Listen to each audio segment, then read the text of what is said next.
The morning of the presentation began like any other, or at least it pretended to. The sky outside Hellion Tower was sharp and colorless, the kind that made glass look like water. I arrived earlier than usual, holding a coffee that had already gone cold by the time I stepped out of the elevator.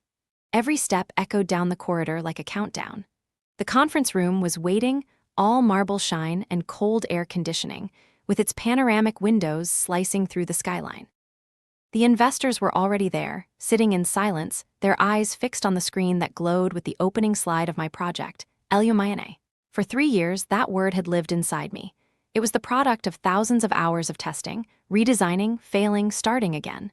An AI system capable of learning the way people behaved inside corporations, their habits, their waste, their hidden efficiencies. It wasn't supposed to be glamorous. It was supposed to be clean, transparent. Like truth in code. When I began speaking, the nerves disappeared.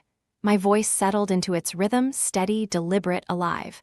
I guided them through charts and live demos, each click of the mouse building a bridge between imagination and proof. The investors nodded at the right moments. Even Marcus Vaughan, who never smiled at anyone, leaned forward when I showed the projection curve. I could feel it working. That was when the door opened. I heard the sound before I saw her, the precise rhythm of expensive heels against the floor. Vanessa Clay stepped into the room like it was a stage built for her entrance. Her perfume arrived first, cold, synthetic, precise, the kind that reminded me of laboratories and ambition. She didn't look at me. She looked past me, as if I were a minor inconvenience in her choreography. Her platinum hair was pinned tight, her lipstick sharp enough to cut glass. "Apologies for the interruption," she said, her tone making it clear she wasn't sorry at all. I paused mid-sentence. "We're in the middle of the demonstration," I said, still polite, still professional. "I know," she replied. "That's why this can't wait." She walked to the front of the room, directly between me and the investors. The projector light fell across her face, casting a thin shadow that cut across her smile. "I'm afraid we have to address an urgent personnel matter," she announced. "Effective immediately, Analia Lowe's position at Hellion Systems has been terminated." For a moment, I didn't process the words. It was so abrupt, so absurd, that the room itself seemed to pause. Someone shifted in their chair.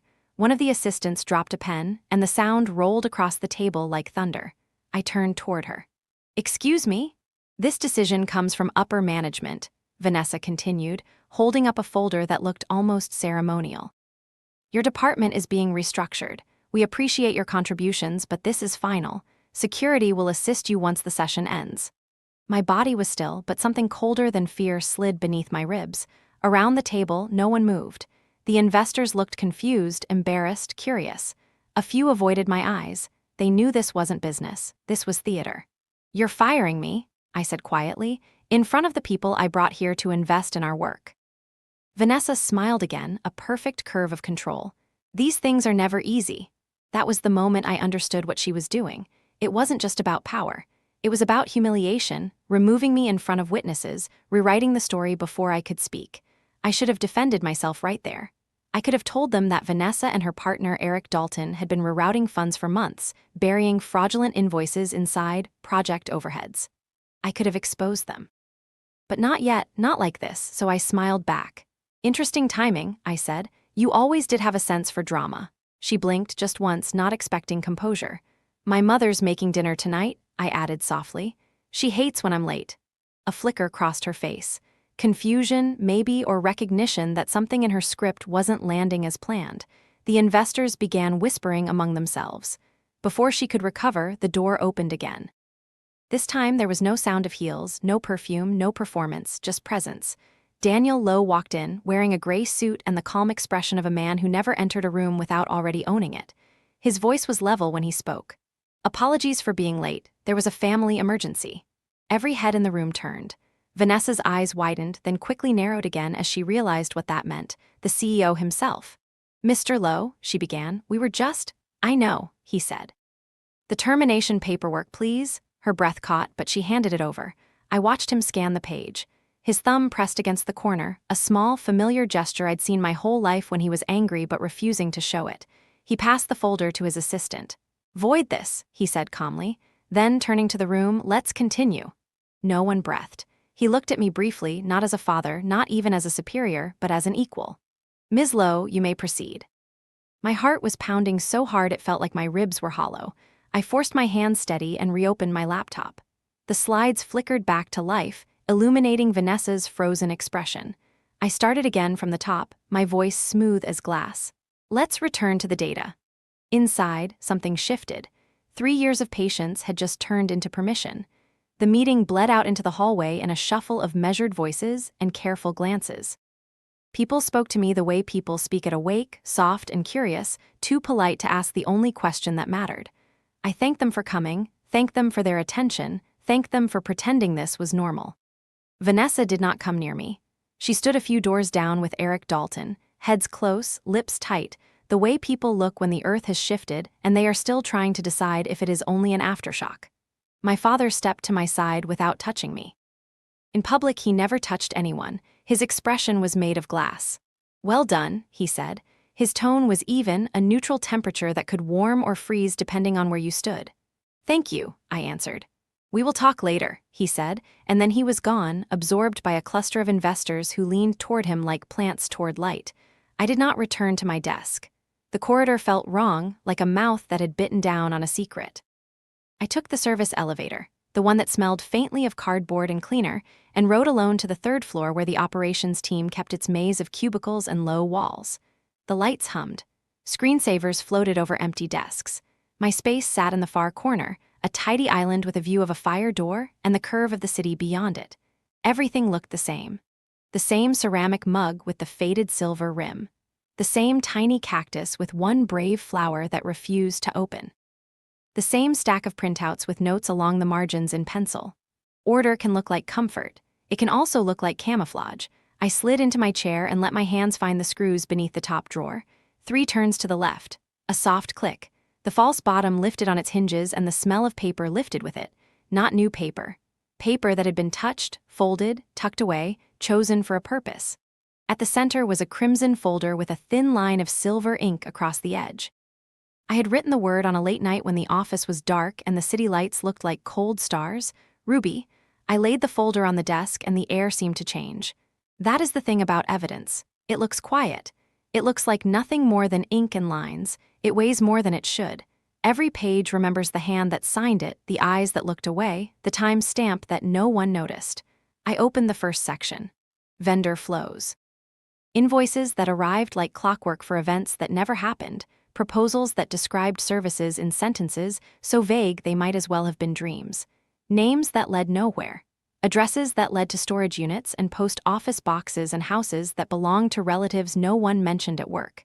I had not meant to collect any of it at first. I had found a discrepancy on a Tuesday afternoon, a number that refused to agree with the story it was in. I flagged it. I sent a note. No one replied. The next month, the same vendor appeared again, adjusted by a few digits and a new description. I flagged it again. I was told to focus on the launch timetable, so I began to keep copies, not out of revenge, out of habit. My mother taught me to keep recipes. My father taught me to keep receipts. It felt the same at first, a record of something that might be useful later. Then the pattern grew teeth. A shadow crossed the frosted glass of my cubicle. I closed the folder, turned it sideways, and rested a hand on my keyboard. Jonas Park stood just outside the partition with a paper cup in each hand and the look of someone trying not to look worried. "Wrong floor for you," I said.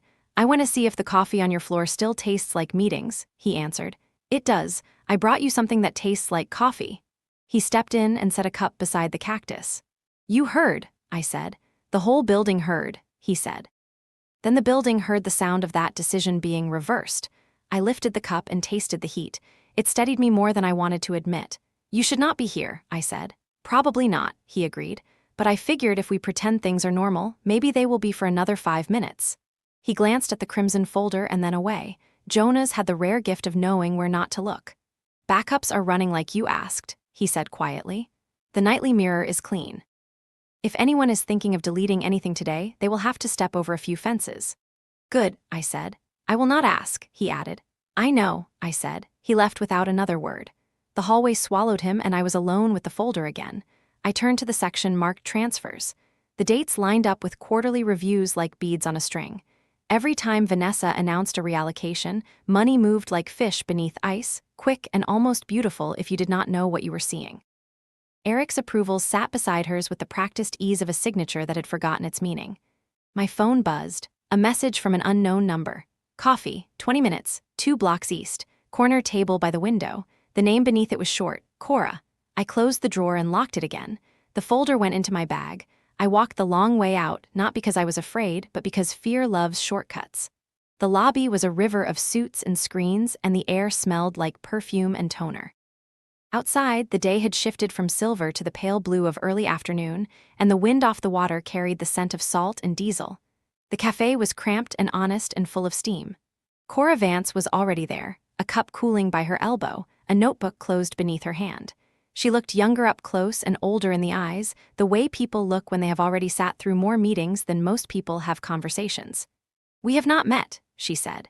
"We have been in the same rooms," I said. She smiled at that. "Thank you for coming." "You did not give me much of a choice," I said, resting my bag against my chair. She studied my face as if measuring the temperature of a flame. "What happened upstairs was reckless," she said. "It was also interesting." "Interesting is one word," I said. "Investors hate surprises," she continued. "Except the kind that unmask risk before it costs them money. That interruption unmasks something. I am here to find out what." The coffee machine hissed like a polite animal. I folded my hands on the table and let the silence work for me. "What do you want to know?" I asked. Cora leaned in slightly. "I want to know if what happened to you was a punishment for finding something you were not supposed to find. I want to know if the project you showed us is real, and if the numbers, its screens, could be used to scan more than workflow waste. I want to know how deep the rot goes and how many heads are attached to it." I looked at the window. A bus rolled by, smearing the light into stripes. "If I told you I have documentation," I said, "would you believe me?"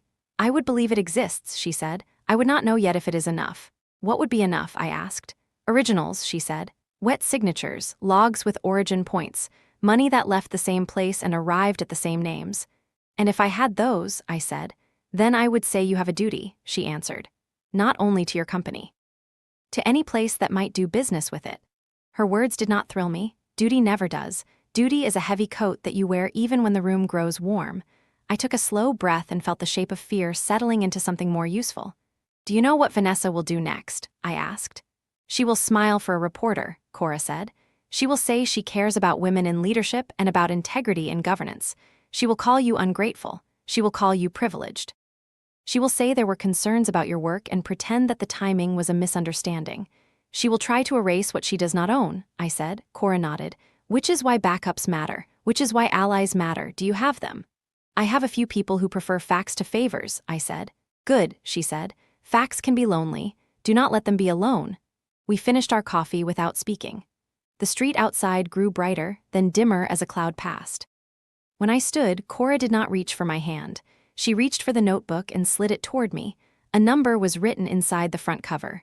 "When you decide to act," she said, "call me before you do, not because I want to control it, because I want it to survive the first blow." I left the cafe and walked the 3 blocks back to the tower without looking over my shoulder. The lobby swallowed me again. The elevator rose with a soft surge and delivered me to the level that smelled like cold air and glass. I did not go back to my desk. I turned instead toward a door that most people never noticed. It led to a stairwell and a landing, and then another door with a badge reader that blinked patient red. My card turned it green. The secure archive room waited on the other side. Metal cabinets lined the walls like sealed mouths. The temperature was low. The lights were too honest to be flattering. I moved row by row, hearing only the soft thud of my own steps until I reached the section I already knew by heart, accounts payable. 3 years, I pulled a drawer. Paper slid forward in tidy ranks.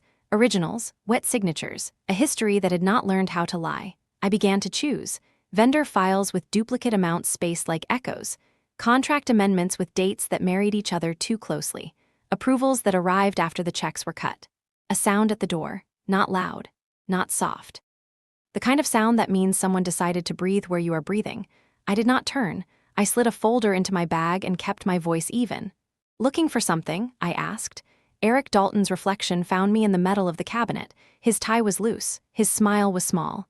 "Just making sure everything is where it should be," he said. "It rarely is," I said. "Careful," he said. "Curiosity is dangerous in this department." "Only to the wrong people," I said. He stepped closer, not enough to be a threat, enough to be a message. You are very calm for someone who almost lost her job today, he said. I am very tired of almost, I said. His eyes flicked to the bag, then to my face. I would hate to see you make a mistake, he said. Mistakes have a way of attaching themselves to people. They follow you from building to building. I keep records, I said. They follow me too. For a moment we stood like that, two people balanced on the rim of something sharp. Then he smiled again, a little wider, and stepped back. Enjoy your afternoon, he said. While you still can. He left. The door closed with a click that sounded like a clock. I let my breath out slowly and counted to 5. Then I gathered the rest of what I needed and slipped the folders into my bag, careful, methodical, like a surgeon returning instruments to a tray. By the time I reached the parking level, the sun had slid across the sky and the light had turned the color of old coins. In the car, I set the bag on the passenger seat and rested my hand on the crimson folder. It felt warm, as if the pages had a pulse. I started the engine. The radio came alive with a soft murmur of news and traffic. Somewhere above me, on a floor full of glass and cool air, people were drafting statements. Somewhere else someone was formatting a story and deciding where to put my name. I pulled out into the slow spiral of the exit ramp and told myself the only truth that mattered. This was not about revenge. It was not about a promotion or a headline or a stage. It was about the difference between a system that forgets and a person who refuses to. The ramp opened to the street. The city took me in. And the ruby folder, patient as a heartbeat, waited for its first real audience. That night, the city looked like a machine breathing in light. Every office tower glowed as if no one ever went home.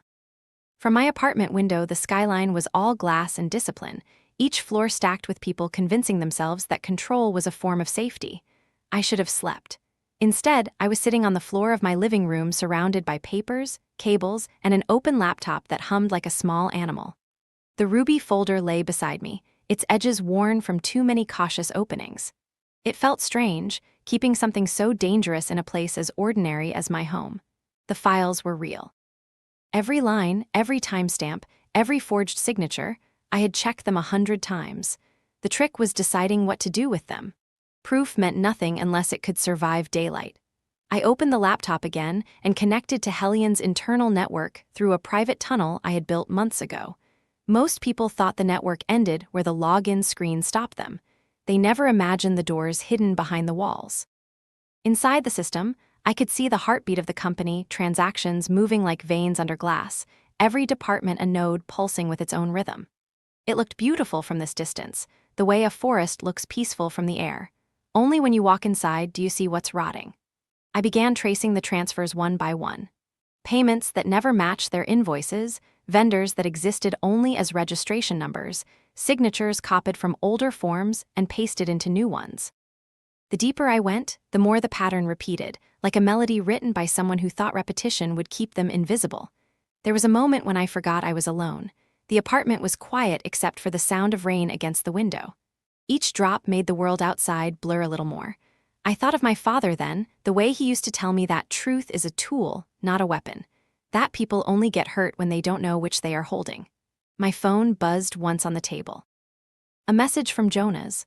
Audit logs cleaned. System ghosted for now, you're clear. He was good at his job, too good maybe. I typed back, you ever wish we didn't know how this works? The 3 dots appeared, then vanished. He didn't answer. At some point the rain stopped and the silence felt heavier. I stood, stretched the ache from my shoulders, and looked around the apartment. The walls were bare except for one photo of my mother, taken years ago before the uniform lines on her face deepened. She used to work in compliance before she left the industry. She used to believe that people could be taught to be honest. Maybe that's why I stayed. Maybe that's why I collected every file like someone keeping prayers for the day they might work. The phone rang again, this time a call. I hesitated before answering. Do you ever sleep? Jonas asked. Not when there's work, I said. He laughed softly. Then you'll love what I found. There's a storage partition no one is supposed to access. Hidden under finance, masked as R&D archives. It holds mirrored backups for contracts older than 5 years. Some of the files reference Project Ruby. I froze. How old are we talking? 7 years, he said, before you even joined. That didn't make sense. I started the project myself 3 years ago. Ruby wasn't supposed to exist before that. Send me the path, I said. I can't, he replied. It's air-gapped, physical drive, you'll have to come in. It was almost midnight. The building would be quiet, maybe a few janitors and security guards. I looked at the ruby folder, the rain-slick window, the city breathing beyond it. I'm on my way, I said. The drive downtown felt like moving through a sleeping organism. Traffic lights changed for no one. Neon signs flickered on empty streets. By the time I reached Hellion Tower, the lobby was dark except for the security desk. The guard barely looked up as I passed. My keycard still worked. Elevator hummed upward, floor after floor, until I reached the server level. The air there was colder, the kind that dries your throat and fills your ears with the soft drone of machines thinking too fast for humans to follow. Jonas was waiting in the corridor, hair damp, eyes ringed with fatigue. He handed me a small access card. It's in the maintenance room at the end, top rack behind the fiber box. There's a drive labeled AR03 Ruby. Who has access? I asked. Technically, no one. Which is why I'm going to pretend I didn't tell you. I nodded. If you don't hear from me in an hour, pull the mirror logs and shut down the node. He hesitated. You're serious? I always am, I said, and pushed open the door. The maintenance room was narrow and dim, lit only by the blue pulse of server lights. I could feel the heat of data filling the space. It sounded like a chorus of whispering hearts. I found the drive where he said it would be, hidden behind a stack of fiber spools. It was small, black, unmarked except for the faint scratch of its code. I connected it to the diagnostic port, and the screen beside it flickered to life. Lines of code scrolled upward, each one a whisper of something long buried. And then I saw it, a folder inside the archive, locked, encrypted, and dated 8 years ago. The label read Vanessa Clay Contracts. I stared at it for a long moment. 8 years. That was before my father took over as CEO, before the current board, before me. Which meant whatever this was, Vanessa had been preparing for this kind of storm long before I ever walked through Hellion's doors.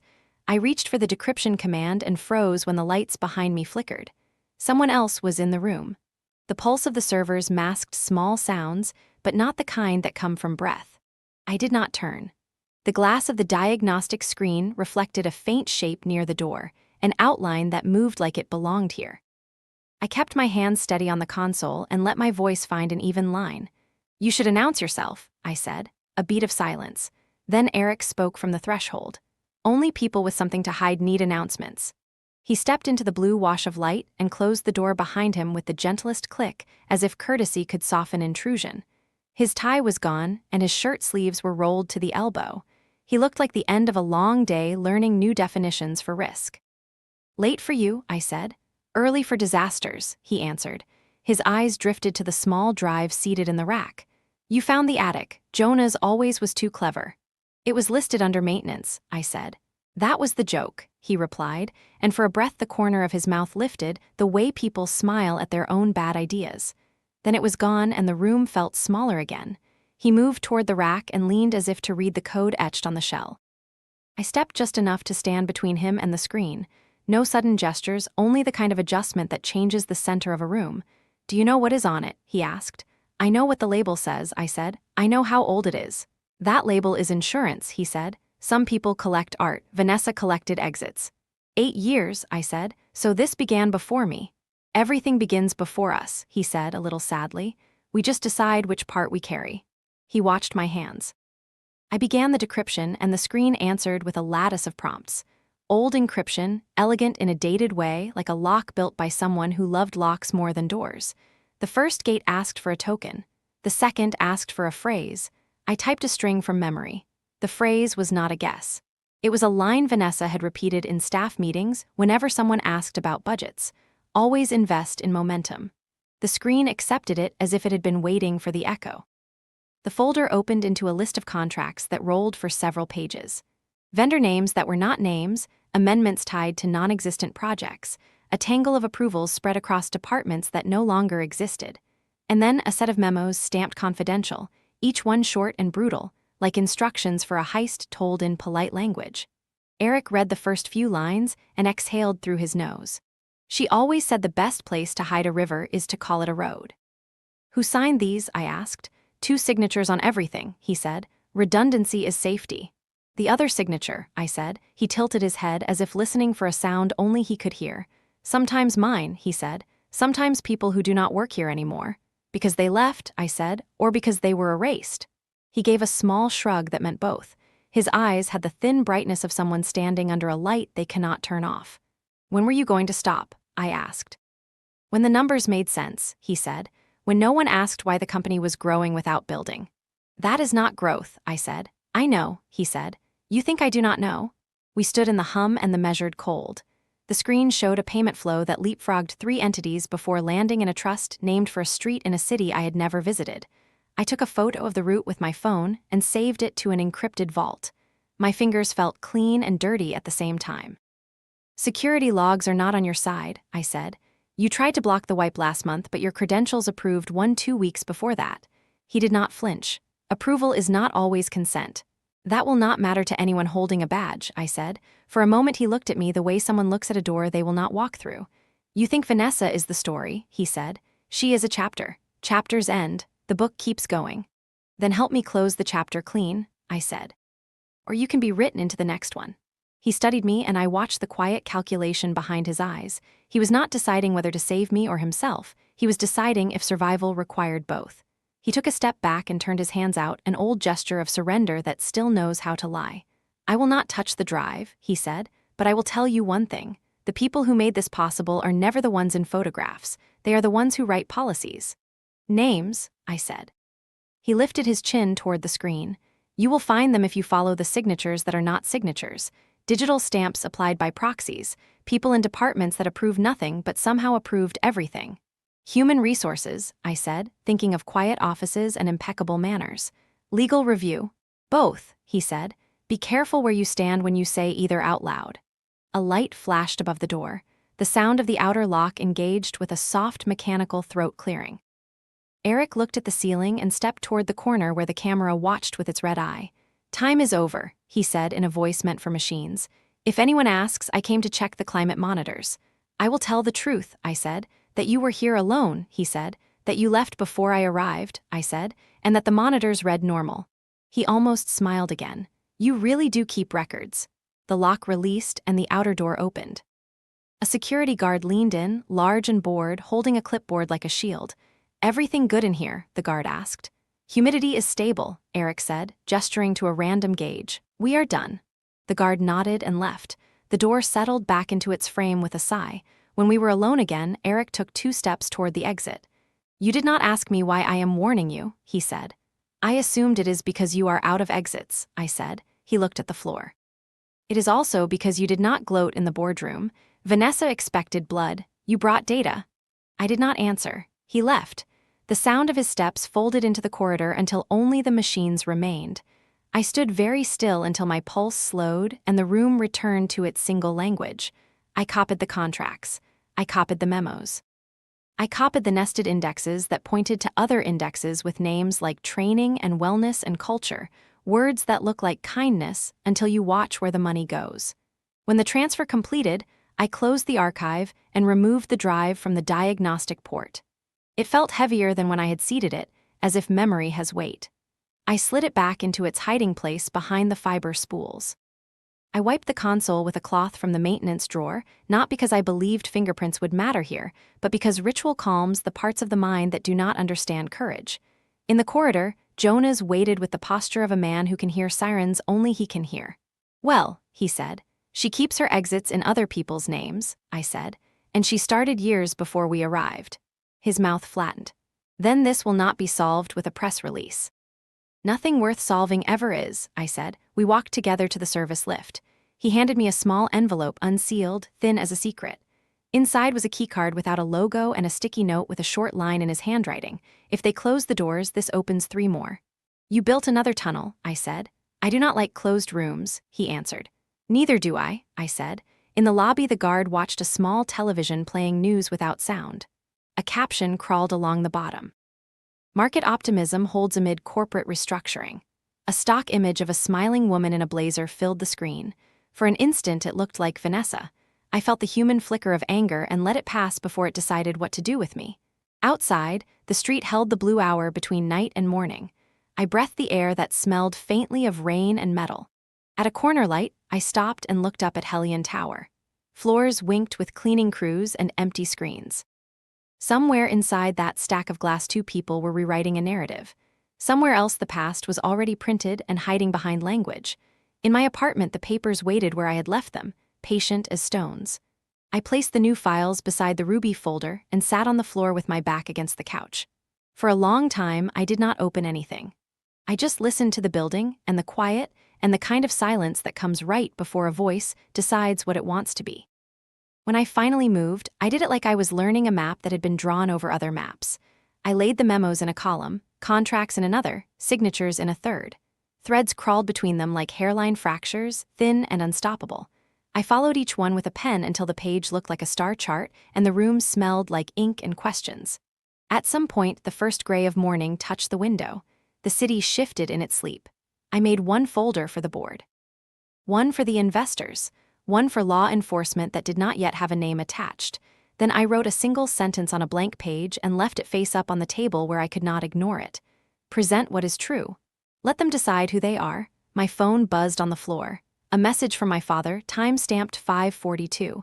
Emergency senior staff meeting at 9. Bring your work. There was no greeting and no signature. He never added either. I looked at the words until the meaning settled where resolve lives. Then I stood, showered the night from my skin, and dressed in black because black makes a person look like a decision. When I locked the door behind me, I felt the weight of the bag on my shoulder and thought of all the objects people carry to convince themselves they are ready. I did not feel ready. I felt awake. That would be enough. The elevator in my building shuddered down through its cables like a throat swallowing. Outside, early workers walked fast with their faces tilted forward, already leaning into the day. The sky had the thin brightness of paper held to a window. As I turned toward the avenue, I caught my reflection in a shopfront.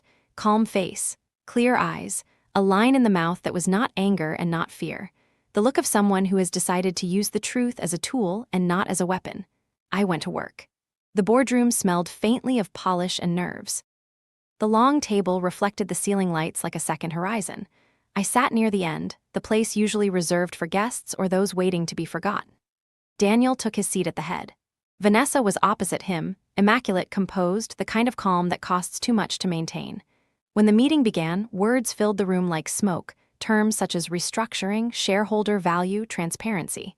None of them meant what they said. I watched faces instead. Faces never lie the same way twice.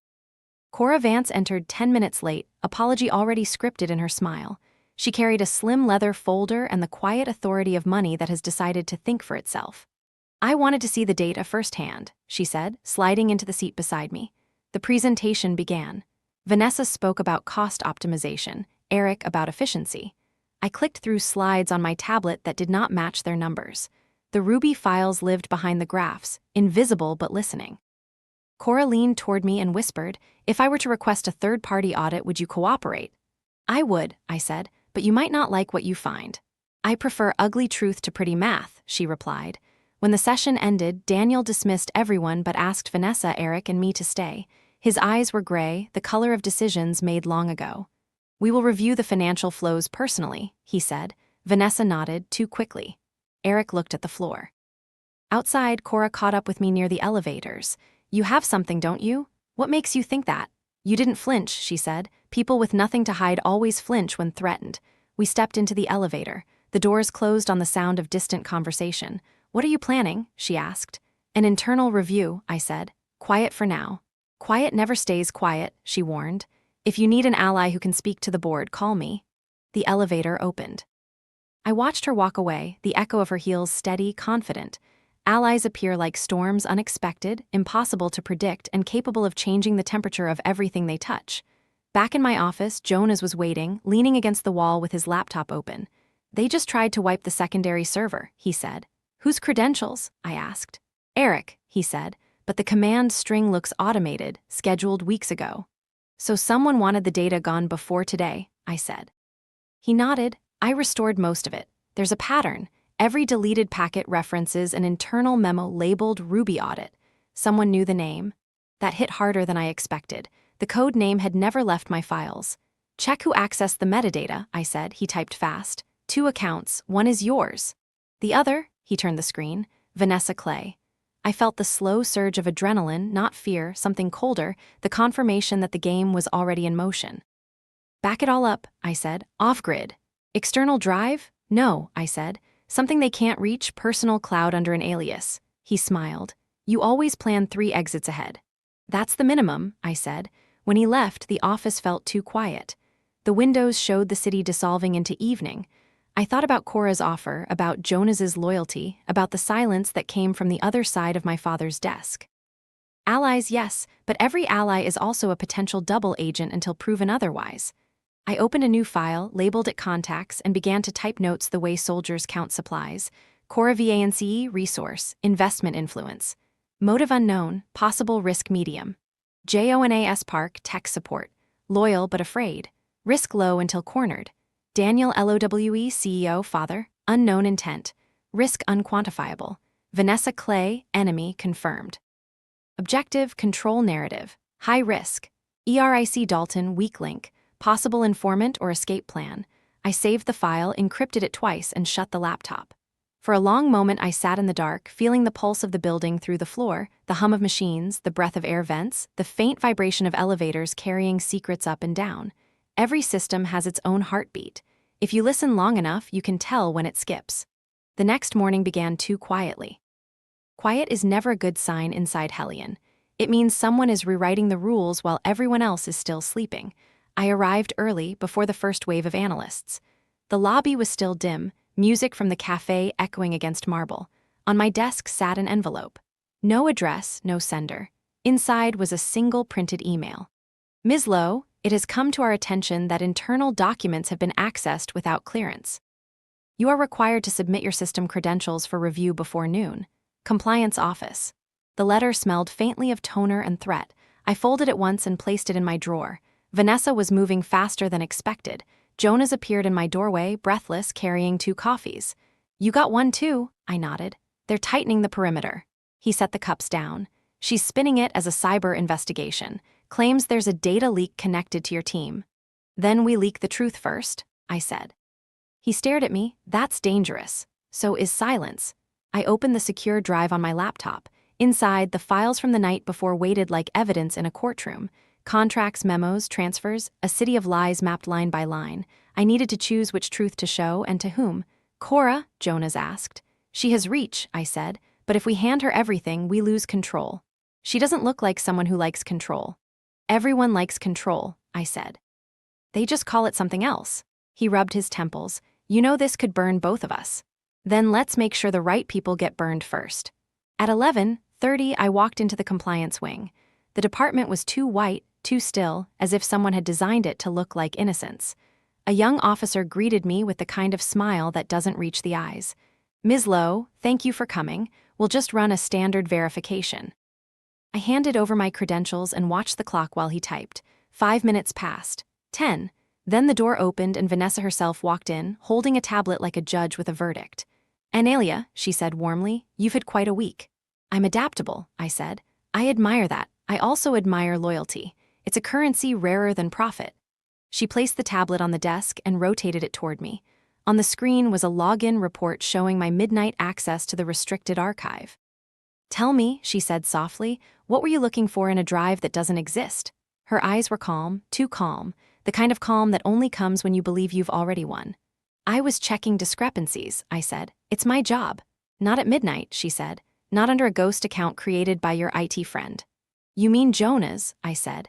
The one your department tried to fire last quarter after he flagged an irregular payment you approved? Her lips curved. You have a sharp tongue, Ms. Lowe. That will not save you. Neither will falsifying records, I said, reaching into my bag. I placed a small flash drive on the table. This contains every deleted transfer from the last quarter, each routed through your Momentum initiative. Same label you used for your speeches about innovation. For the first time, she blinked. It was subtle, a shift so small most people would have missed it, but I didn't. You're bluffing, she said. Try me, I answered. The air thickened. Her fingers tightened on the edge of the table. Then, as if she remembered the camera in the corner, she relaxed and smiled. I think we're done here. Leave your badge with the officer. Security will escort you out. I won't need escorting, I said, standing, but I'll leave you something to think about. I turned toward the door, then looked back. 8 years is a long time to build an empire on silence. You should know it only takes one sound to break glass. Outside, I walked straight to the elevator, my pulse steady. In my pocket, the flash drive burned against my hand like a heartbeat. It was empty, of course. The real data was already safe. The performance had been for her benefit, a message, I see you. Back in my office, I found Jonas pacing. What happened? She blinked, I said. That's it. That's everything, I said. Now she knows we have teeth. I sat and opened my inbox. One new message waited, subject line blank. The sender was Cora. Tomorrow, discretion advised. Bring the truth, not the proof. Jonas read over my shoulder. You trust her? I trust timing, I said, and hers is perfect. That night, I met my father for dinner for the first time in months. The restaurant was nearly empty, the city outside wrapped in mist. He looked tired, not the kind of tired that sleep could fix, but the kind that comes from carrying too many people's mistakes. I heard about the compliance review, he said. I'm fine. I doubt that. I'm handling it. He studied me the way generals study weather. You're not the only one watching Vanessa. I figured, I said, but I'm the only one she underestimates. He leaned back, hands folded. What are you trying to prove, Analia? That truth still means something here, I said, and what if it does? Then I'll remind them why it should. He said nothing for a long time. Then quietly, be careful what you expose. Sometimes sunlight burns the wrong skin. I'm done being careful, I said. You taught me to build systems that resist corruption. Maybe it's time I built one for people. He looked at me then, and for a second I saw the faintest flicker of pride, or maybe it was fear. Sometimes they look the same. When I left the restaurant, rain was starting again, soft, persistent, the kind that makes cities reflective. I walked without an umbrella, feeling the water trace down my collar, the night whispering with traffic and unfinished conversations. My pocket, the phone vibrated. A new message, unknown number again. We need to talk, they're moving money tonight. The sender ID was masked, but the final tag made my stomach tight. ED Eric Dalton. I stopped under a streetlight. The rain hissed like static. If he was reaching out, it meant Vanessa was losing control or setting a trap. Either way, the next move was mine. The message from Eric didn't vanish after I read it. It stayed pinned on the screen like a bruise that refused to fade. We need to talk, they're moving money tonight. I stared at it long enough to hear the rain fade into the hum of the refrigerator. My apartment smelled of wet asphalt and anxiety. If Eric was reaching out, something was either breaking apart or being set up to collapse exactly on schedule. I typed one reply, when and where. His answer came 3 minutes later. Parking level 4. Midnight. Don't bring anyone. Every instinct said no. But curiosity is a disease that masquerades as duty. I put on my coat, left the lights on, and drove back toward Hellion Tower through streets slick as mirrors. The parking levels were almost empty, only the echo of tires and the low throb of ventilation. Eric waited near the far exit, his car idling, tail lights bleeding red over the concrete. He looked thinner than he had 2 nights ago, or maybe guilt changes how people fit inside their own faces. You came, he said. I wanted to see which version of you this is, I said. He gave a short laugh that didn't reach his eyes. The version that's tired of pretending. They're transferring the offshore accounts, closing them before the audits hit next quarter. Who's they? I asked. Vanessa, obviously, but she's not alone. He ran a hand through his hair. There's someone above her. Every approval she's ever used came from the same login. I folded my arms. You expect me to believe you're suddenly helping? I'm not clean, he said, but I don't want to go down with her. She burns, she'll drag everyone. What do you want in return? Immunity, he said, or at least an exit. I watched him for a long moment. The sound of rain filtered through the concrete walls, steady, patient. Give me the source of those logins, I said. He held out a small card drive, trembling slightly in his hand. This has the routing trail. If I hand it to you, I'm dead. Then don't, I said. Leave it on the ground. He smiled at that, sad, resigned, and dropped the drive between us. The echo of its fall sounded louder than it should have. I'll disappear, he said. When this is over, you never saw me. Before I could answer, headlights sliced across the ramp. Another car turned the corner fast, too fast. Eric's expression froze. Run, he said, and then everything broke apart. The sound of the first shot was muffled by the concrete. The second ricocheted off a column, sending shards of gray into the air. I dropped behind the nearest pillar, clutching the drive against my chest. Eric tried to run toward the exit, but the lights caught him mid-stride. One more shot, then silence.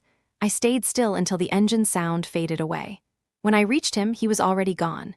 His hand was still open, palm turned upward as if expecting an apology. I whispered one anyway. By the time security arrived, I had already hidden the drive in the lining of my coat and called the police from a payphone outside the building. I gave no name. I didn't have to. The cameras would tell their own story, one edited by whoever had arranged this. At dawn, the headlines were ready. Hellion executive found dead in apparent accident.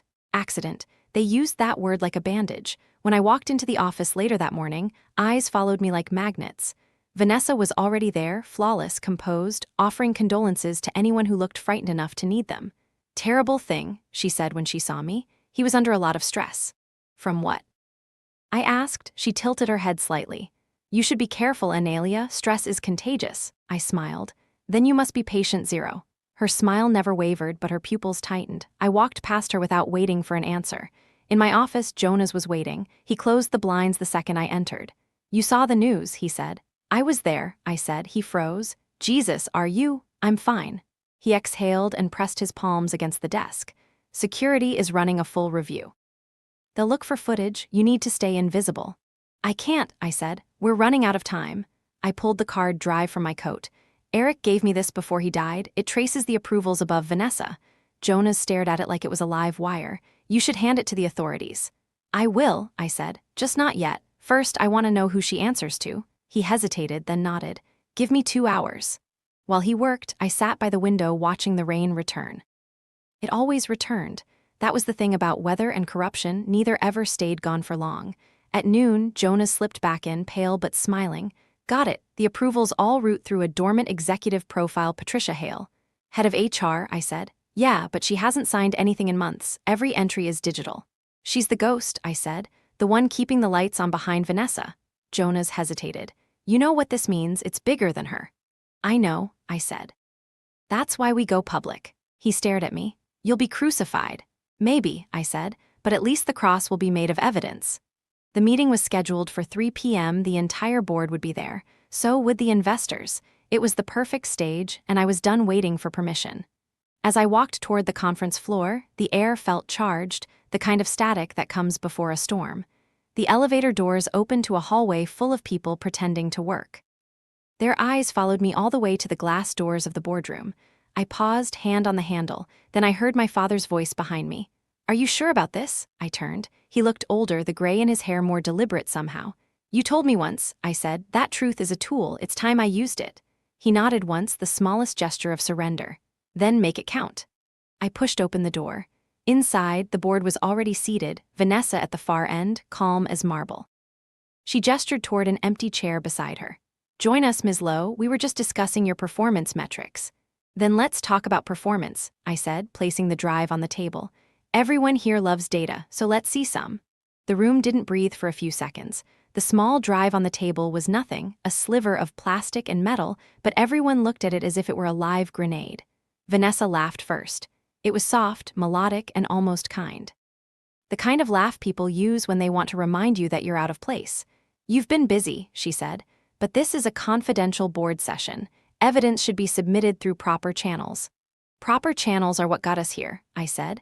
I'm submitting through sunlight. A murmur moved around the table, the polite version of panic. The projector flickered on, my slides replacing her financial graphs. Charts, transaction logs, timelines.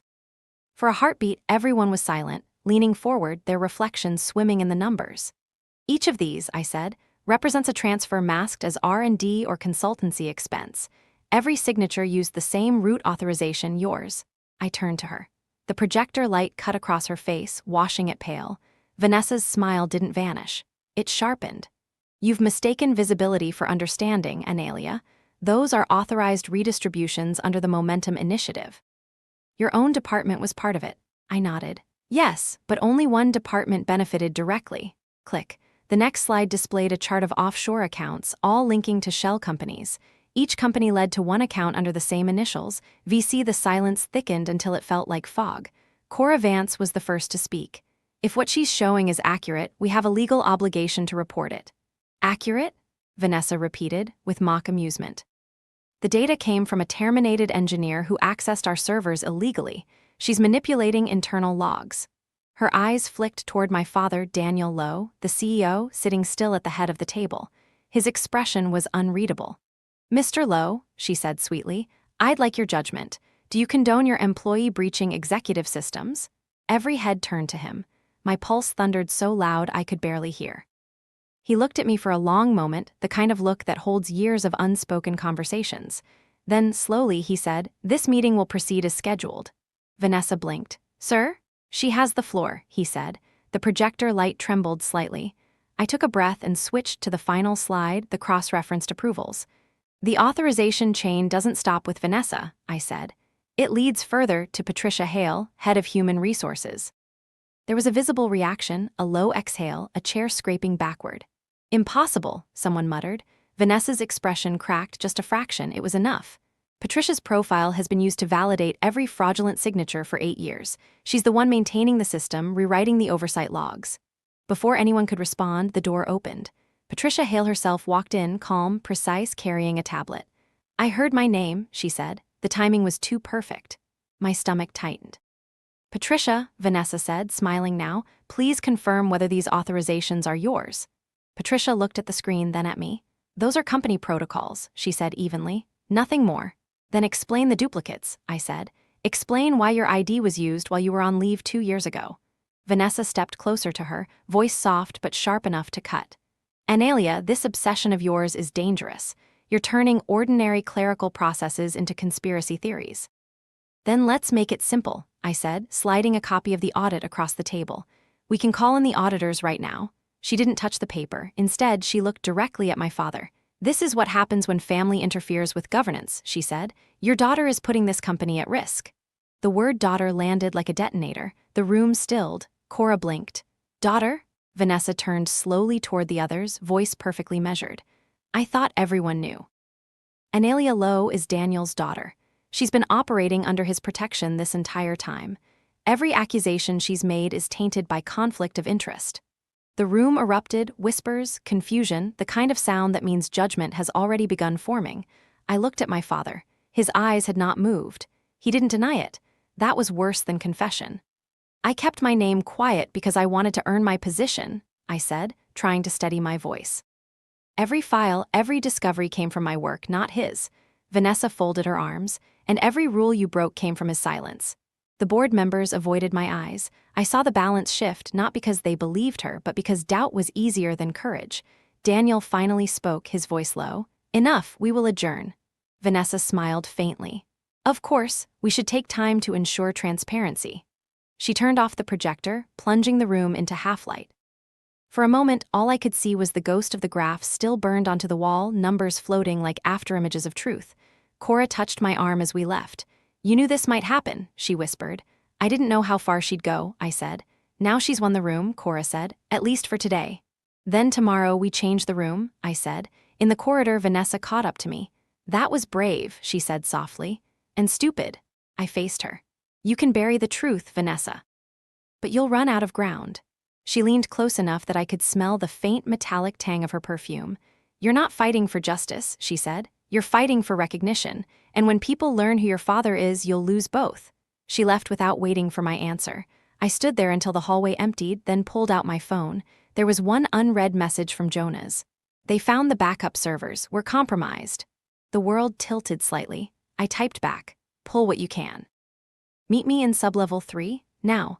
As I walked toward the service elevator, I passed my father's office. The door was open. He was standing by the window, hands behind his back, looking at the skyline. "You didn't deny it," I said from the doorway. He didn't turn. "Would it have mattered?" "Yes," I said. "It would have mattered to me." Finally, he faced me. "You want justice, Analia. I want survival. Those are not the same thing." "Then maybe one of us chose the wrong side," I said. He closed his eyes briefly. "They'll come for you now." "I know," I said, "but I'm not the one who should be afraid." I left before he could answer.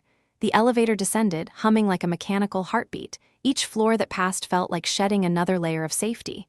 When the doors opened on sublevel 3, Jonas was already there, pale under the fluorescent light. "They're scrubbing everything," he said. "The Ruby archives are being erased live. We have maybe 10 minutes. I set down my bag. "And let's make 10 minutes count." Together, we worked fast, rerouting the data through encrypted tunnels, copying fragments of logs into hidden storage. The progress bar crawled upward, 20%, 35%, 60%. Jonas's fingers flew. "Almost there," the lights flickered. The servers hummed louder. A warning alert flashed red. "Remote access DETCTED." Vanessa was fighting back. I looked at Jonas. "Disconnect from the main grid. That will kill the transfer." "It'll save what's already done," I said. He yanked the cable. The hum stopped. For a heartbeat, the world was silent. Then the emergency lights came on, bathing the room in crimson. "What now?" he asked. I held up the small drive we'd managed to save. "Now we find a stage big enough that she can't silence." The alarm continued to pulse red against the walls. Somewhere above us, the board was already rewriting the story. But down here, in the heartbeat of the system, we still had the truth, breathing, flickering, alive. The morning news arrived like a verdict. Hellion Systems faces internal scandal, CEO's daughter accused of corporate espionage. My name, my father's name, splashed across every headline in every major outlet before I'd even finished my first cup of coffee. The article quoted anonymous internal sources claiming I had manipulated proprietary data to destabilize executive leadership. Vanessa's fingerprints were all over it. I sat in my kitchen with the lights off, the glow of my tablet painting the room in cold blue. Outside, the city was already awake, unaware that a corporation was bleeding from the inside. Every notification on my phone was a new headline, a new version of me, the whistleblower, the traitor, the heiress, the hacker. Jonas called. "Don't look at the news," he said. I already did. "She's weaponized PR," he said. "The board's holding an emergency session at noon. She's framing you as the leak." "I am the leak," I said, "just not the kind she thinks." He didn't laugh. "What about the drive?" "Safe, 2 copies. "Good," he said, "because we're not just fighting her anymore." I frowned. "Meaning?"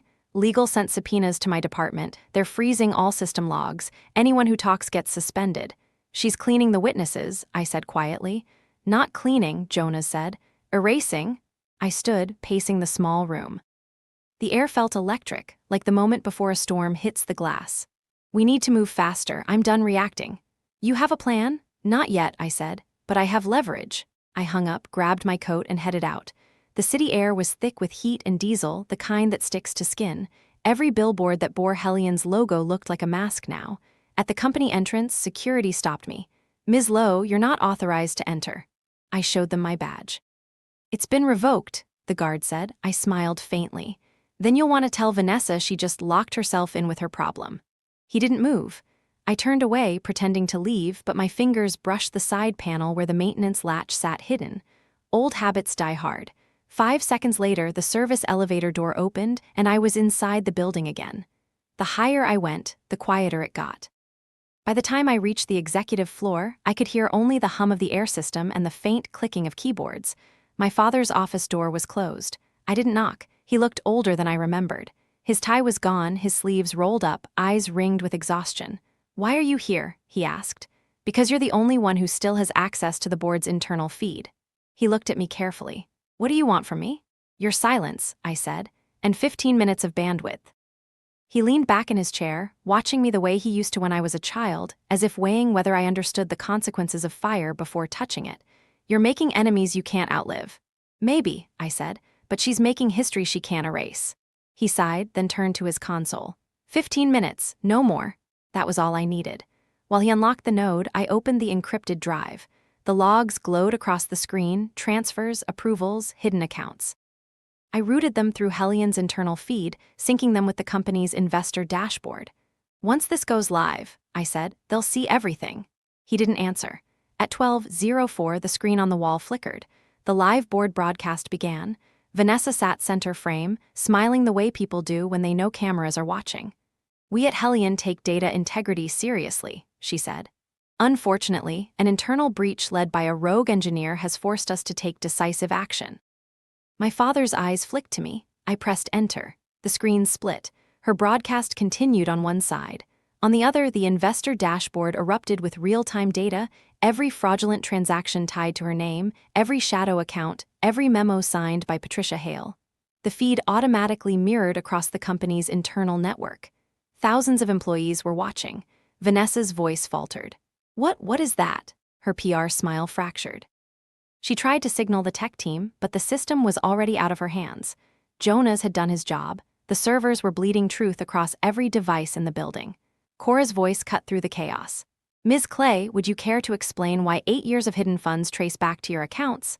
The boardroom exploded in sound, questions, accusations, the kind of noise that signals power breaking apart. Vanessa stood, still trying to recover composure. "This is manipulation. She's hacking the feed." Cora leaned forward. "Then prove her wrong." Vanessa looked around the table, searching for Daniel, for an ally, for anyone. My father said nothing. His silence was a verdict. For the first time, Vanessa looked afraid. "You'll regret this," she whispered. "I already did," I said, and ended the feed. The system went dark. The silence that followed was enormous, like the world holding its breath. Outside the office, security officers began moving down the hallway. News spreads faster than reason. The company would burn through statements and lawyers and press conferences. But the story was already out, and so was I. I walked past the cameras waiting in the lobby, ignoring the flashes. "Ms. Lowe," a reporter shouted. "Did you leak the files?" I paused at the door, the city sunlight spilling in, harsh and unfiltered. "No," I said. "I opened the windows." Then I walked out. That evening, the world turned upside down. Hellion's shares plummeted. Patricia Hale was placed under investigation. Vanessa vanished. Rumors said she'd fled the country. Others said she'd cut a deal. Jonas called once more. "You did it." "No," I said. "We just started something." "What now?" "Now," I said, "we find out how deep this goes." I hung up and looked out over the skyline. The city lights flickered like dying stars. Somewhere beneath all that glass, a system had cracked and something new was trying to breathe through it. For the first time in years, I felt something close to calm. Not victory, not peace, just the quiet knowledge that I had finally stopped lying to myself. But calm never lasts, not in a world built on hidden rooms. My phone buzzed once more. Unknown number, one line of text. "You think Vanessa was the architect. She was only the messenger. PH Patricia Hale." I looked at the message until the screen dimmed, then whispered to the empty room, "Then the war's not over." The message from Patricia Hale sat in my phone all night, a quiet ghost humming beneath the glass. "You think Vanessa was the architect. She was only the messenger." I didn't sleep. Not because I was afraid, but because something in those words changed the shape of the war. Messengers can be replaced. Architects build empires that survive without names. By dawn, I was already at Jonas's apartment. His blinds were half closed, the room glowing blue from the monitors. He looked like someone who'd been awake longer than caffeine was meant to sustain. "Tell me you didn't answer her," he said as soon as I walked in. "I didn't, but you're thinking about it." "I'm done thinking," I said. "I'm tracking," he groaned. "Of course you are. What's the plan?" "She's the key. Vanessa fell too fast. Patricia stayed untouched. She wants to talk because she's not done playing." Jonas swiveled in his chair, opening a database on the screen. "We can trace her communication path." The text came from a ghost relay in Switzerland, but the origin was closer, local network bounce. "Inside the country," I said. He nodded. "And there's more. The data you leaked, someone accessed it from an external terminal 30 minutes after it went public. Guess who?" "Patricia." He nodded again. "She's not running, she's reorganizing." I crossed my arms. "Then we find her before she builds another Hellion." Jonas hesitated. "Analia, she's not like Vanessa. Vanessa wanted money. Patricia wants continuity. You don't beat that with proof. You beat it with faith, the kind no one can fake." "I stopped believing a long time ago," I said. "Now I work with evidence." He sighed and turned back to the keyboard. "Fine, then let's follow the evidence. I'll run a trace through every node she touched." For hours, the screens filled with shifting code and locations, abandoned offices, defunct shell firms, names that looked like random combinations but each pointed to one parent company, ArcLight Systems. "Never heard of it," Jonas said. "Neither have I replied. "Which means they're good." I leaned closer. "What do they do?" "Officially, infrastructure consultancy. Unofficially, they manage offshore accounts for about 6 corporations, including ours." I stared at the logo, a stylized A with a faint halo. "So that's where the bodies are buried." Jonas looked at me carefully. "You're not going there alone." "I'm not giving you a choice," I said. That afternoon, we drove 2 hours out of the city to an industrial park that looked like it had been forgotten by time. Gray warehouses, silent cranes, and the smell of rain on rust. The ArcLight sign was small, half-faded, as if the company didn't want to be found but needed to be legal enough to exist. Inside, the reception area was empty except for a single woman at the desk. Her hair was silver, neatly pinned, her face calm. "Ms. Lowe," she said before I spoke. "Patricia," I answered. She smiled slightly. "I see curiosity still outruns caution." I stepped closer. "You sent the message." "I did. I wasn't sure you'd come." "You knew I would." She gestured to the corridor. "Come, it's easier to explain with context." The hallway was lined with frosted glass panels, each revealing glimpses of rooms filled with silent terminals and humming servers. It looked more like a monastery than an office, quiet, purposeful, indifferent. "What is this place?" I asked. "Continuity," she said simply. When Hellion began, it was one of many projects under ArcLight. Corporations are vessels. They're meant to sink eventually. What matters is the cargo, the data, the leverage, the influence. We move it from ship to ship. "So you're admitting it," I said. "I'm clarifying it," she replied. You exposed a symptom, not a system. Vanessa was never in charge. Neither was I. We maintain the cycle because it feeds the world you benefit from, the one your father helped design. My father? She stopped walking. You think he's innocent? Daniel Lowe didn't inherit Hellion. He inherited obedience. Every CEO signs a contract with the invisible and keeps their silence in exchange for stability. The system rewards those who understand that transparency is a liability. I felt something cold crawl under my skin. You're lying, Patricia tilted her head.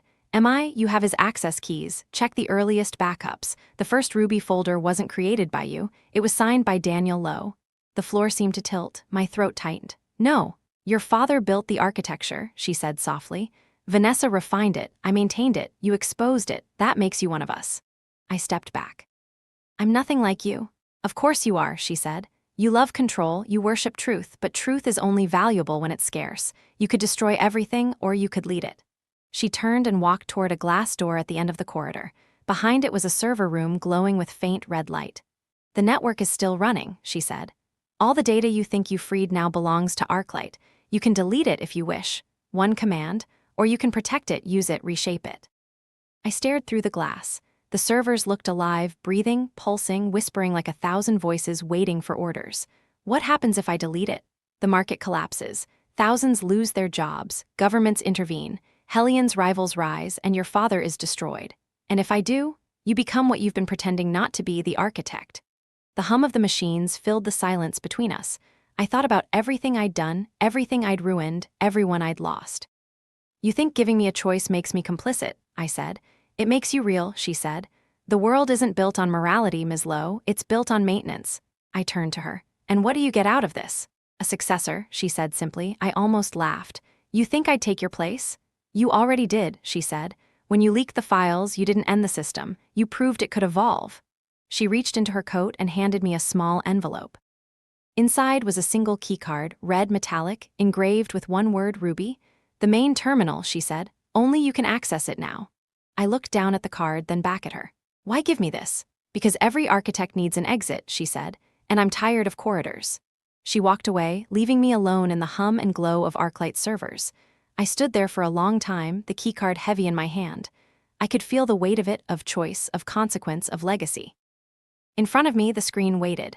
One prompt blinked, patient, eternal, execute command. The cursor blinked like a patient heartbeat. Execute command. The room breathed in the even rhythm of servers, a sound that seemed older than the building itself. I slid the red keycard into the slot. The terminal woke with a low chime, then unfolded a menu that was both simple and terrifying. Mirror purge, assume control 3 doors, 3 futures. I selected mirror first, not to execute it, only to read. The description was clinical.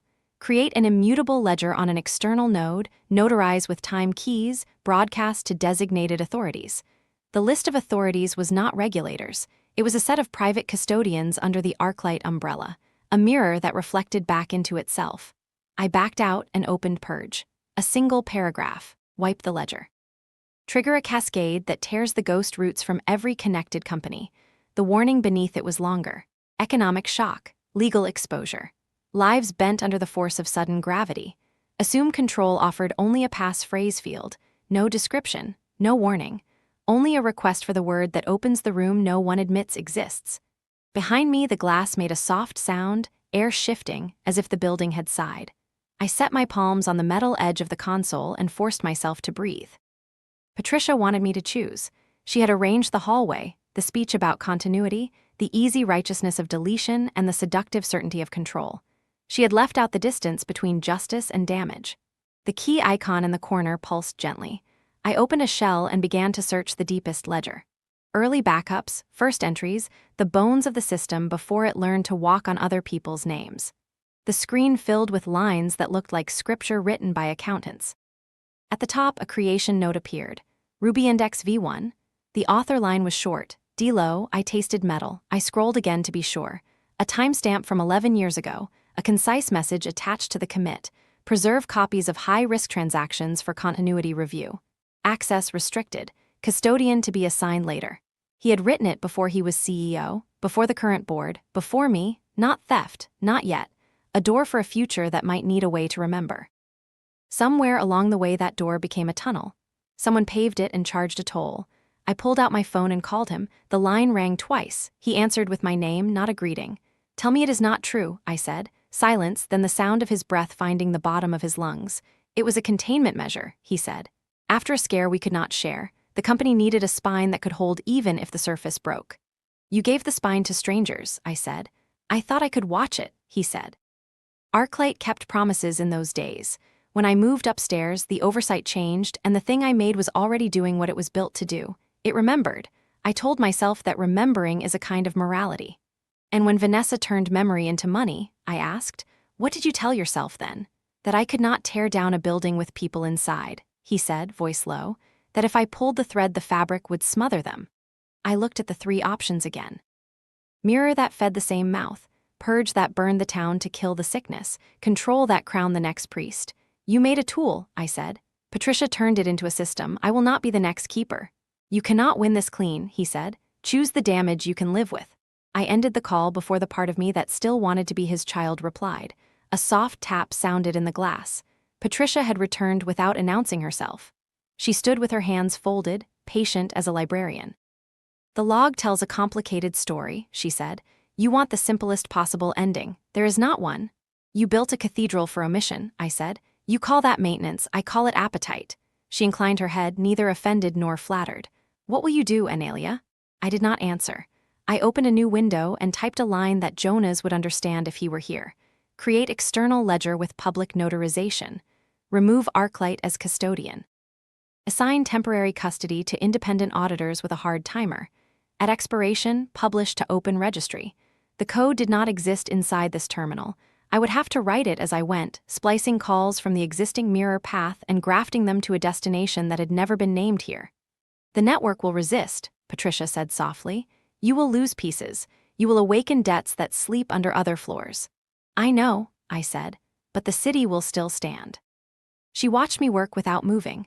I wrote, tested, failed, wrote again. The machines answered in their cool language, lines filling with small victories that felt larger than they looked.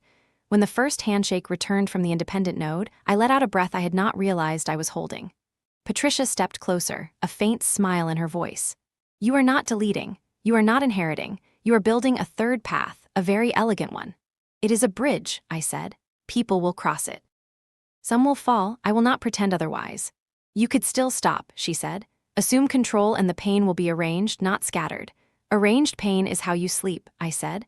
"I want something that wakes people." Her eyes warmed in a way that felt like respect and pity at once. "You sound like your mother." I did not tell her that my mother had left this world with a gentler belief in people than the world deserved. The progress bar advanced.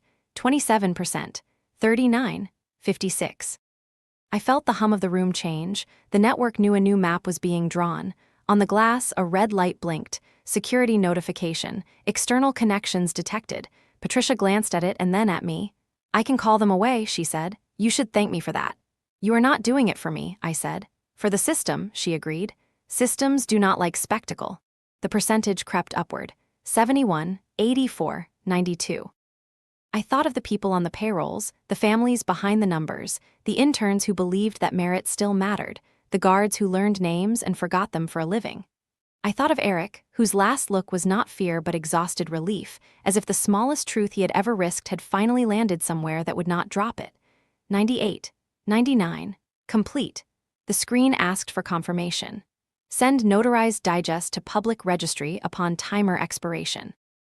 I set the timer for 72 hours, long enough to keep markets from collapsing in a single morning, short enough that no one could rebuild a false cathedral. Patricia exhaled, a sound like a laugh drained of humor. "You have made yourself the fuse," she said. "Then the light will be honest when it arrives," I said. Her gaze drifted to the third option again. Assume control. "You still have time to change your mind," she said. "There is a phrase, it is simple. Daniel chose it." I waited. "Integrity is liquidity," she said. The terminal did not react. She was lying or testing. I watched her face while the word failed to open anything. She did not blink. "You do not know the phrase," I said. "No," she admitted. "He never told me, he told someone else." "Who?" I asked. She said nothing, but something in her smile answered anyway. The question was not who, it was when. The person who had been told was the one who found the first ledger, who gave it a new name, who measured deceit without learning to love it. A small alert opened in the corner of the screen. An external observer had joined the node I had created. One identity tag surfaced, masked but not enough. See Vance. I looked at Patricia. She did not look surprised. Of course she would not. Investors do not simply buy companies, they buy roots. You thought she was only money, Patricia said. She is also curiosity. She has been for a while. The urge to pull the plug moved through me like heat. Instead, I typed an invitation to the observer. View only. No changes. Then I sent a brief message over the same channel. 3 days. Bring auditors that answer to a public that is not yours.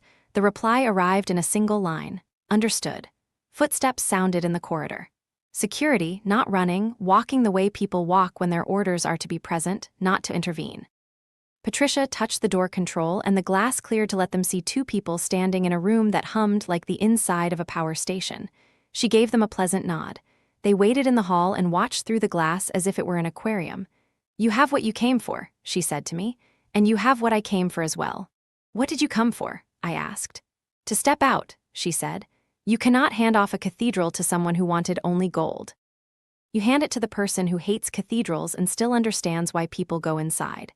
I am not taking your place, I said. She tipped her head. You already refused it, which is why you could have had it. The terminal chimed. The ledger had reached the independent node and the timer had begun. The number ticked down in the corner like a small, calm metronome. 71 hours 59 minutes. The door chimed again and the guards took a step closer. Patricia lifted a hand and they stopped. You should go, she said. There are many ways for this building to misunderstand what you did. What will you tell them? I asked. The truth, she said, that you declined power and chose risk. They will not know what to do with that. I removed the red keycard and slipped it into my pocket. The room seemed to exhale. As I reached the door, I turned back. You said Daniel told someone the phrase, I said. Who was it? For once, Patricia looked past me, as if a different wall had opened and she was reading from it. Her voice was almost kind. He told your mother, she said. The floor lifted and dropped under me, not in motion but in memory. A kitchen at night. A woman with neat hands sliding a small card into the spine of a cookbook. A sentence she had once said when I was too young to understand that sentences can guard doors. If you cannot hold the money, hold the measure. I looked at the terminal. I typed the phrase. The field accepted it and unfolded a final screen. A plain list. Names of companies, names of custodians. A separate log of people who had been told. There were only 2 names, Dilo, Elo. I saw the second initial and my mouth turned dry. E was not a stranger. E was not Patricia. E was the person who taught me that every recipe is a way to remember what works. E was the person who left compliance because she believed it could be gentle. E was the person who had kept the card in a kitchen spine and never told me why. I did not take a screenshot. I did not copy the file. I did not need to. The truth had already printed itself inside me where no one could erase it. I stepped into the corridor. The guards parted. Patricia stood in the doorway with her hands folded, neither triumphant nor defeated, only finished. 3 days, she said. 3 days, I answered. I walked out through the quiet reception and into the wet afternoon. The air smelled like struck stone. I stood for a moment under the old sign and felt something leave me that I had been carrying for years without a name. There are stories where the hero burns the tower and stories where she takes the throne. There is another kind, quieter and harder. The story where she turns the lock, opens a window, and lets the world do the rest. The timer ticked in the corner of my mind. 71 hours and change. I sent one message to Jonas with a single line. Bridge built. Begin watch. Then I sent another to my father. The ledger will speak. He replied with 3 words that belonged to the old world. I am listening. I put the red card in my pocket and began to walk. The city did not know it yet, but a fuse had been lit in a room full of careful machines. In 3 days, the light would arrive. Day 1 of the timer began like a held breath. News anchors smiled with polite urgency while graphics pulsed behind them. They said the words independent audit the way whether reporters say incoming storm. My name lived in their mouths like a new flavor they had not decided whether to approve. Hellion issued a short statement about transparency and cooperation. Arclight issued none at all. Silence is a luxury for people who think they own the horizon. I spent the morning in a room that had no windows and the afternoon in rooms with too many. Jonas and I set up the watch like a night shift. The new node pulsed steady on 3 separate monitors. Every hour he read off a heartbeat in numbers, and I answered with lists of what those numbers meant. It was less dramatic than what the world wanted and more dangerous than it looked. Cora called at noon and asked what she should tell the investors who had begun to gather around her like a flotilla around a working radio. I told her to say as little as possible. The ledger will speak. She said the sentence back to me, curious at first, then believing it as if belief arrived with the sound. We are not used to waiting for truth. We are used to catching it in motion and bending it until it looks like us. Waiting felt like an act of discipline. At dusk, I walked alone, circling blocks until the city learned my pace again. People passed without looking. Cars threaded through the grid with the old arrogant patience of machines that assume they will continue to be served. I ended up at the river and stood with my hands in my coat as the water took the light and kept it. That night I slept a few hours and did not dream.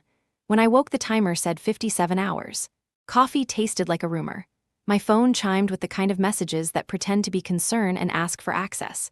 I ignored them all except one from my father. 2 words. Breakfast today. I stared at the screen and answered with the time and a place that was quiet and unremarkable. He was already there when I arrived, sitting by the window with a cup that had long since cooled. The lines beside his mouth looked like roads on a map. He stood and then changed his mind and did not. We sat. I read the feed, he said. Good, I said.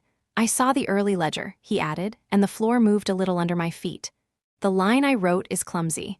I was trying to do the right thing in a language I did not yet speak. You were trying to control fallout, I said. I was trying to keep the company from becoming a knife, he said. I thought memory would make us careful. I did not account for appetite. He did not look away when he said it. That counted for more than I wanted to admit. Did she tell you about the phrase? I asked. He nodded once. I told your mother. She told me we would regret it. Did you? I asked. Every day that I remembered, he said, and on the days I forgot I regretted more. We ate a few bites in silence. He watched commuters pass like a parade of unfinished stories. When he spoke again, his voice found the careful register he uses when the room contains a bomb. They will come for me when the ledger speaks, he said. Not because I stole, but because I kept a door that others used. I can survive that if it saves the building. I set down my fork. The building is not worth the people it uses to stand. Then make sure it stands for them, he said. Whatever you do next, do it so that those who are small do not get smaller. I paid and left before the conversation turned into a history lesson. Outside, the morning had committed to itself. Clouds lifted like a thought finally admitted. I walked to the office we had borrowed in a building that used to make radios and now rented space to people who made futures. Jonas was at the window eating an orange as if it were the first food he had met in days. He tossed me half. It tasted like attention. She poked the note at 3 a.m., he said. A polite prod, not an attack. Patricia or someone under her, I said. Same result, he said. They want to know if you built a door that swings both ways. Does it? I asked. It swings out, he said. You built it like an evacuation route. Good, I said, because we are not staying in the building. The rest of the day turned into a choreography of subpoenas and statements. Regulators requested access to files we had staged to arrive at the same time. Journalists found people who had worked in departments with names that sound benevolent until you see why they were invented. I received a letter from Hellion's legal team warning me to preserve all communications and another congratulating me for my vigilance. Corporations write to you with both hands when they are not sure who you will be next week. Near evening, Cora arrived in person with 2 auditors who looked like they had been pulled from a glacier to cool a fever. I gave them view access and stood back. They spoke quietly to each other while their eyes moved fast. When they finished, the older one turned to me. This is going to take the top off several roofs, he said. Are you prepared for the shape of that wind? I am, I said. He nodded as if that were a sensible answer. Cora stayed when they left. She sat on the edge of the table and looked at the timer and then at me. You could have taken it, she said. You could have made it yours. I am tired of cathedrals, I said. She smiled, but there was worry under it. They will try to make you the cathedral anyway. A symbol is just a myth with good lighting. Then turn the lights down, I said. Make it about the ledger. She was quiet a moment. The ledger will survive, she said, but it will not testify. People will. That includes you. When the hearings begin, they will ask you to explain what you built and why you did not burn it. I will tell them that bridges are harder to build than fires, I said. And they will ask you why your father should keep anything he has, she said. I will tell them that the ledger will speak for everyone, including him, I said. If he falls, it will be because the record pushed, not because I did. She watched me as if checking whether I believed myself. Then she stood. I will get the room ready, she said. That night, I went home and took the red card from my coat and set it on the table. The apartment listened. I poured water and stood by the window and watched the city measure its own heartbeat in lights. I thought of the first day I walked into Hellion with a badge that meant nothing to anyone but me. I thought of the boardroom and the projector, and the moment the room turned against the truth because the truth had a family name. I thought of my mother with her soft hands and the way she stored recipes like histories and left the phrase in a spine for me to find as if she knew I would need a door I could not see until it asked. At 2 in the morning, my phone woke me with a new message from an unlisted number. You have 70 citizens asking for protection. They were told to approve what they did not understand. Will you speak for them? I read it twice. It had no signature and did not need one. I wrote back one word. Yes. Day 3 began with weather. Rain sketched the glass and then gave up. The timer said 19 hours. Jonah's brewed coffee so strong it tasted like planning. We sent our final prep to the auditors and the council assigned to what the papers were already calling the public session. I printed a single page and folded it into my pocket. It contained numbers and a sentence and a space for breath. By noon, my father called again. I will be there, he said, as if anyone doubted it. You will be asked questions I cannot answer for you, I said. I will answer, he said. I believed him because his voice had become the sound of something that finally wanted to stop being heavy. We ate sandwiches and watched as 3 buildings across the city hung banners that said words like ethics and renewal. Marketing departments work faster than truth. The auditors sent a short note confirming that the mirror was complete and the timer would cut to 0 at precisely 9 the next morning. I felt my ribs lift and settle as if my body had decided to believe the clock. At dusk, I walked to the courthouse alone. I wanted to hear the sound it makes before people arrive and fill it with old weather. The marble carried its own temperature. A guard nodded as if we knew each other in a different life. In the empty rotunda, I stood and let my voice find the sentence it would need. Present what is true. Let them decide who they are. I left without speaking it aloud. Words are stronger when they travel with their breath still inside them. On the street outside, a car slowed and stopped. Vanessa stepped out wearing a coat that turned the wet pavement into a mirror. She looked like an argument that had not lost faith in itself. You set the match and walked away, she said. I built a bridge, I said. Bridges fall, she said. Only if no one crosses, I said. She smiled sadly. You think I am your antagonist. I am only your rehearsal. The room tomorrow is your real opponent. Then I will talk to the room, I said. She studied me and for a moment some long, ordinary fatigue softened her face. They will forgive themselves before they forgive you, she said. Remember that. I have stopped asking for forgiveness, I said. I am asking for attention. She got back into the car and was gone. The streetlights bled into the wet and then steadied. I went home and put on the black suit that made my body look like a decision, and set 2 alarms, and closed my eyes for an hour while the city continued without me. At 8 in the morning, the courthouse steps were a river. Cameras, citizens, former employees, people who love outrage and people who love order, and a few who love neither but love the chance to stand where a change might remember their faces. Jonas walked beside me with a small case that held the drive that now held only pointers. Cora met us at the door with a nod that felt like a hand at my back. Inside, the room was colder than the hall. My father sat to my left. He did not touch me. He did not have to. The panel entered, the murmurs settled, and the air went thin. A clerk read the opening note. The chair asked if I was prepared to make a statement. I stood. The page in my pocket waited with my breath on it. The timer in my head said 1 hour and 4 minutes until the ledger spoke for itself. I looked at the faces in front of me, then at the people pressed into the back rows. I thought of the guards and the interns and the accountants and the janitors and the engineers who build maps for other people's journeys. I let silence draw one clean line across the room, and then I began. I did not read from the page. I spoke the way a person speaks when there are no more rehearsals left. I told them that I began by looking for waste and found a map. I told them that the map was older than me, that it began as a memory and turned into a tunnel, that people who loved order more than truth laid stones across it until it looked like a road. I said the names that could be said and left space for the ones the ledger would print in 1 hour. I did not call myself a whistleblower. I said I was a witness. A whistle forces sound through a narrow hole to be heard. A witness opens a window. I told them that the window would open at 9. The chair asked questions. When did you access restricted systems? I answered with dates and times and the justification to follow a trail no one else would touch. Who helped you? I said the network itself helped me by being too proud to hide its patterns.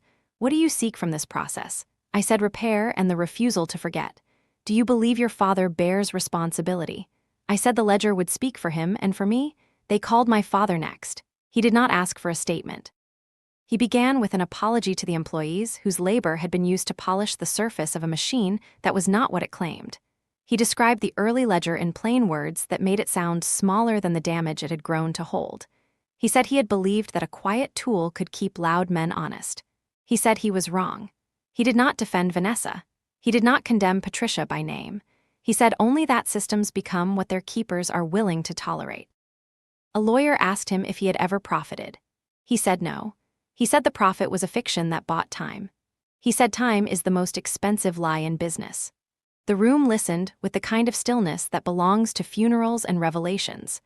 Then they called a compliance officer who had approved forms she did not understand and a junior accountant who had been told to reconcile lines that would not reconcile and an assistant who had been pressured to backdate a signature and had refused. 70 citizens indeed. Their voices did not roar. They stacked one on top of the next until the wall could hold no more. At 8:53, I felt the timer arrive in my body the way weather arrives in a pier. Jonas shifted beside me. Cora sat a row back with her hands folded, face still, eyes bright. Across the aisle, Patricia sat among representatives from Arclight with a composed expression that belonged to a person who has already decided how she will lose and how she will live afterward. Vanessa was not in the room. I did not miss her. Her absence was the first honest choice she had made. The chair asked if I had anything to add before the record received the ledger. I took the page from my pocket and looked at the sentence I had written and the white around it.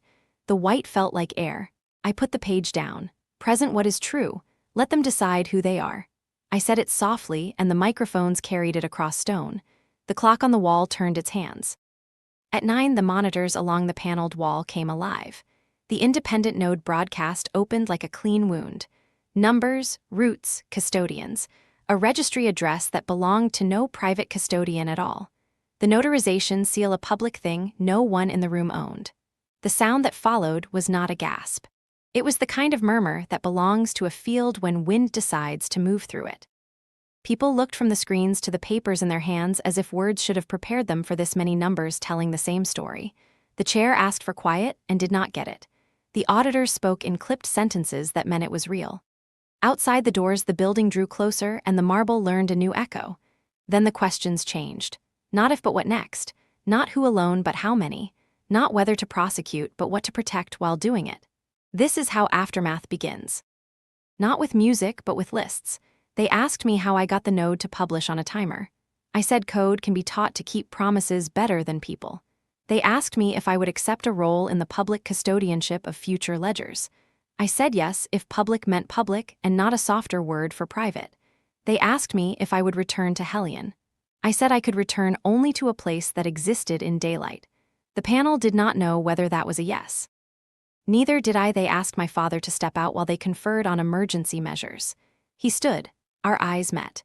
He nodded once, a gesture I had known my whole life, the one that means you are your own event now. He left under the gaze of cameras that did not follow him far enough to see his shoulders loosen, as if a weight had chosen a different back. By noon, the orders were already forming. An interim council to replace executive oversight. A motion to remove Vanessa from any corporate office, anywhere, for a decade. A referral to investigators for Patricia and those under her care.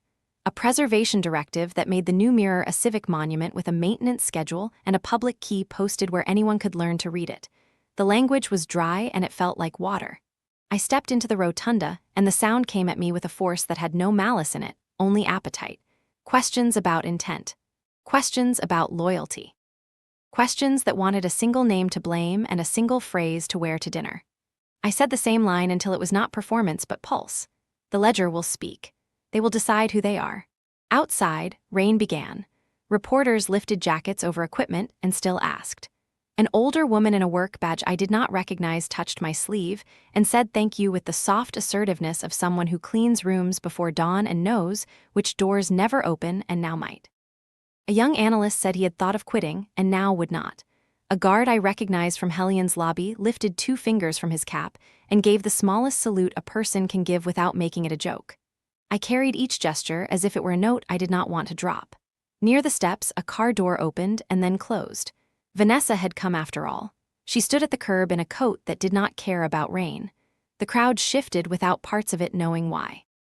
She stepped toward me until we were close enough to hear each other without microphones. "You did not take it," she said. "You could have ruled the thing you built." "I did not build it," I said. "I only opened it." "You will discover that opening is a kind of rule," she said. "You will be asked to bless things you do not control. You will be blamed by people who used to look past you. It is not a victory, it is a diet." "I am not hungry for what you are hungry for," I said. She gave a small, tired smile. "I am not hungry anymore," she said, and left before the line could become a trap for either of us. Late afternoon found us in my borrowed office again. Jonas had taken off his shoes and was asleep on a couch with a printout over his face like a polite ghost. Cora leaned in the doorway with 2 cups that steamed like new decisions. She handed me one and watched the light move across the floor. "You know it will not be enough," she said without drama. "This record will be the beginning of 3 others we will need in different places with different names. The market is not a person you can teach. It is a weather pattern. Weather only listens to geography." "Then we will change the map," I said. She set the cup down. "I can get you a room," she said. "People who want to build the thing you hinted at without putting your name on the door. An open ledger that does not belong to any one company. A method that other firms can adopt if they choose breathing over brightness." "A protocol," I said. She nodded. "A ruby that does not cut." I thought of the folder that began this and the card that glowed in a server room and my mother writing a recipe as if a sentence could keep food from forgetting how to become itself. I thought of my father answering the question he had spent a decade avoiding. "Call it a method," I said. "Tools are misused. Methods teach hands where to be." Night came down by degrees. The city did what cities do. People went home or stayed, and neither was a clean win. I walked to the water and stood with the wind making a careful mess of my hair. The courthouse dome glowed behind me, a pale moon with legal teeth. The phone in my pocket buzzed once and stopped. It was a message from my father. No preface, no apology, 4 words, "I will tell everything." I wrote back only a period and pressed send. Some conversations are safer when they arrive without furniture. When I turned from the river, the street had the spaciousness that comes once the traffic chooses a different avenue. I walked toward the lights because I still trusted light more than anything that hides. A pair of teenagers on bicycles threaded past me, and one called out a question that was not a question. "Are you her?" I raised a hand. He whooped once and was gone. In the apartment, I put the red card in a drawer that held ordinary objects. Tape, scissors, a book of blank recipe cards. I wrote 1 sentence on the first. "If you cannot hold the money, hold the measure." I slid it into the spine and closed the drawer and stood a moment in the sound of a room that had remembered how to be a room. In the morning, the interim counsel would meet. The prosecutors would file. The press would dress the day for their audiences. The auditors would publish a schedule that told the public how to watch. I would begin drafting the first lines of a method that promised nothing except that it would not forget. Some people build empires. Some inherit rooms full of locked doors. Some of us learn to measure, then teach the room to count out loud. I turned off the light and the city stayed on. The window held my reflection for a moment and then let it go. When the light changes, I cross.